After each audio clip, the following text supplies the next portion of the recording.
இப்போ விஜயண்ணா தலைமை ஏத்துக்கிட்டு வந்தா இங்க 10 பைசா கூட கொள்ளையில. ஏன்னா விஜயண்ணா அதை ஓபன் ஸ்டேட்மெண்டாவே கொடுத்தாரு. அந்த தைரியம் இன்னைக்கு எந்த கட்சிகளுக்கு இருக்குன்னு தெரியல. ம். நான் ஆட்சிக்கு வந்ததுக்கு அப்புறம் இந்த விஜய் ஊழல் செய்ய மாட்டா, யாரையும் ஊழல் செய்ய விட மாட்டா அப்படிங்கிற விஷயத்தை பதிவு பண்ணாரு. ம். ஏன்னா இது மாதிரியான வெளிப்படையான பேச்சுக்களை தைரியமா சொல்றது கூட இன்னைக்கு தலைவர்களுக்கு ஆட்கள் இல்ல. இன்னைக்கு சட்டசபை எப்படி இருக்கு அப்படின்னா, நீங்க பதிவு செஞ்சிருந்தீங்க தொகுதி மக்களுடைய மனசாட்சியை பிரதிபலிக்கிற இடம் தான் சட்டசபை அப்படின்னு. ஆனா இன்னைக்கு இந்த திமுக ஆட்சியில நடந்துட்டு இருக்க சட்டசபை நான் எப்படி பாக்குறேன் அப்படின்னா, இந்த புலிகேசி படத்துல சட்டசபை இருக்கும் பாத்திருக்கீங்களா, அங்க வந்து புலவர்கள் எல்லாம் வருவாங்க. மன்னா நீ ஒரு மாமா மன்னான்னு சொல்லி பயங்கரமா பாடி பரிசு எல்லாம் பெற்றிருப்போம். அப்படிப்பட்ட சட்டசபையா தான் நான் இன்னைக்கு பாக்குறேன். ஏன்னா சட்டசபைங்கிறது மக்களோட மக்கள் அந்த தொகுதிக்கு தேவைகளையும் பேசி அதுக்கான முடிவெடுக்கிறதுக்கான இடம். அங்க வந்துட்டு கர்ணனேன்னு சொல்றது இதெல்லாம் என்ன ஒரு வாதம். இன்னைக்கெல்லாம் ஒருத்தர் பேசியிருக்காரு, முதல்வர் கர்ணன் சொல்றாரு. எங்கேயாவது அடுக்குமா இந்த வார்த்தையெல்லாம்? 1000 கோடி ஊழல் டாஸ்மார்க்ல, 1020 கோடி ஊழல் இன்னைக்கு KN மேல.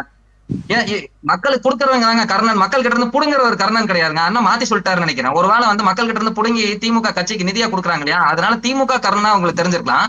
மத்தபடி மக்களுக்கு வந்து கர்ணனா இன்னைக்கு யாரும் இல்ல. சோ இதெல்லாம் மாற்றணும் தான் விஜயண்ணா வராரு. இன்னைக்கு நாங்க தாவேக்காவை பொறுத்த வரைக்கும் இருக்காங்க. அதான் கேள்வி.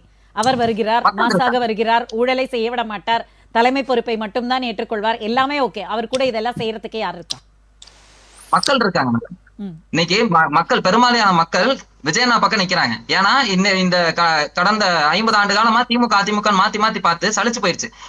ஒரு விஷயம் சொல்லுவாங்க, காமராஜரையவே தோக்கடிச்ச மக்கள் நம்ம மக்கள் அப்படிங்கிற மாதிரி மக்கள் மேல எதாச்சியா ரொம்ப ஈஸியா பழைய போட்டு போயிருவாங்க. ஆனா காமராஜரையவே காமராஜர் மேலே அவதூறு பரப்பி அவரை தோக்கடிக்கிற அளவுக்கு வந்து வேலை செஞ்சதுதான் திமுகவோட நரேஷன் எல்லாம். அந்த நரேஷன்ஸ் இப்ப தாவேக்கா பக்கம் எடுபடுறது இல்ல. இதனோட வெளிப்பாடுதான் இன்னைக்கு நடந்துட்டு இருக்கு. எல்லாம் இந்த கிட்டத்தட்ட 2 வருஷமா நம்ம பாக்குற எல்லா நியூஸஸும் இந்த பிரேக்கிங் நியூஸ் சொல்றாங்களே, இந்த பிரேக்கிங் நியூஸ் வந்து கோவிந்தராஜன் சொன்ன மாதிரிதான் எவ்வளவோ பிரேக்கிங் நியூஸஸ் இருக்கே.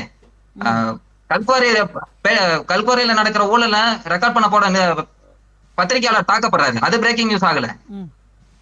பிரேக்கிங் நியூஸ் ஆக வேண்டிய விஷயம் எதுவுமே பிரேக்கிங் நியூஸ் ஆகல. ஆனா எதை மறைக்கணுமோ அந்த சொன்ன மாதிரி நேத்து இன்றைக்கு பாத்தீங்கன்னா தாம்பரத்துல ஒரு கஸ்டடியல் டெத் நடந்திருக்கு. இந்த மாதிரி டெய்லி வந்து பிரேக்கிங் நியூஸ் எப்படி இருக்கு அப்படின்னா திமுக எதிராக தான் இருக்கு. அதை மறைக்கிறக்கா இவங்களும் என்னென்னமோ ஸ்ட்ராட்டஜி ஃபாலோ பண்றாங்க. கோடி கோடியா பணத்தை கொட்டி இன்ஃபுளுசர்ஸ்க்கு கொடுத்து டான்ஸ் எல்லாம் அட வச்செல்லாம் ப்ரொமோஷன் பண்ணி பாக்குறாங்க. ஆனா ஒன்னும் ஒர்க் அவுட் ஆகுறது இல்லை. ஏன்னா மக்கள் கிட்ட வந்து உண்மை நேரடியா போய் சேருது. அப்படிங்கிறப்ப இங்க செல்ஃப் எடுக்காத ஒரு இடத்துலதான் திமுக இருக்குது. திமுக மட்டும் 2 கட்சியிலுமே தான் இருக்கு. நீ கூட்டணி பொறுத்து பாத்தீங்களா, இன்னைக்கு எனக்கு ஒரு ஆச்சரியம் இருக்கு.